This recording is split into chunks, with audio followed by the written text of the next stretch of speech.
na Princess Sarah, parang baliktad kayo ng role.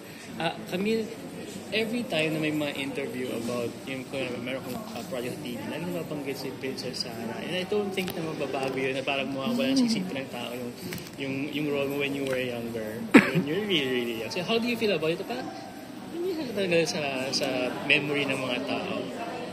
Ako, sobrang akong grateful na naaalala pa rin siya hanggang ngayon.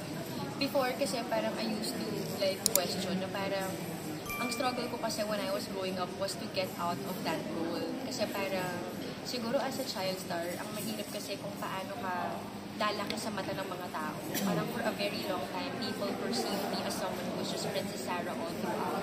Especially when I had a child. Parang, si Princess Sarah may anak na. Parang ganyan.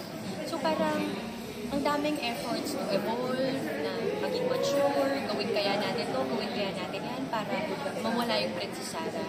But at this point in my life, sobrang nagpapasalamat na buhay na buhay pa rin yung memory ni Princess Sarah. Even to the young kids of today. Para i-post ko. Thank you. And I really think it's a blessing kasi yun naman talaga yung naging turning point. Tsaka, it's something that ang sarap din kasi alalahan.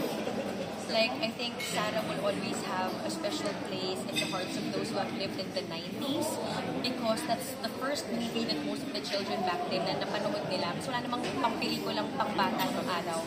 I think that was one of the first ones. So, marami siyang memories na nakakapit sa kanya. So, hanggang ngayon, sobra akong grateful na tinatawag pa rin akong Princess Sarah kasi ibig sabihin nun, kamukha ko pa rin siya. Diba? Naman ka. That's our goal. Yes. Diba? Wag masyadong naman. Yun yung pinakamaganda sa sagot mo ngayon. Kaya naman. Ang dahil mo sinabi. Alam mo yung Princess Sarah na nanood ako sa sinihan. Yung sinihan kasi dati, kahit nakatayo na yung mga tao. Pwede pa. Oo, yung isa ako sa mga nakatayo. Pwede pa bang ulitin, di ba? Oo, pwede bang lumabas. Isa ako sa nakatayo, wala nang maupuan. Box office. Ilang taon na yun? 25? I was 9 years old. So that's 21 years ago. 21. Oh, 20 years ago. I'm 39 ngayon. So that's exactly 20 years ago. 30. Grabe. 30. 30. So Shane! 29 lang siya. Ano? 30 Ilang years edad ago. mo noon, Shane? Wala, hindi pa siya pinapangalan. So Shane, paano yan? Wala siya pinapangalan. 1995 yun, babe. Wala pa.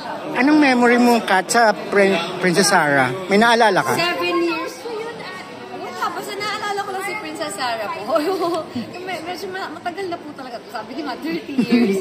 Basta, alam mo yun, pumasok lang talaga sa kote mo si Princess Sarah.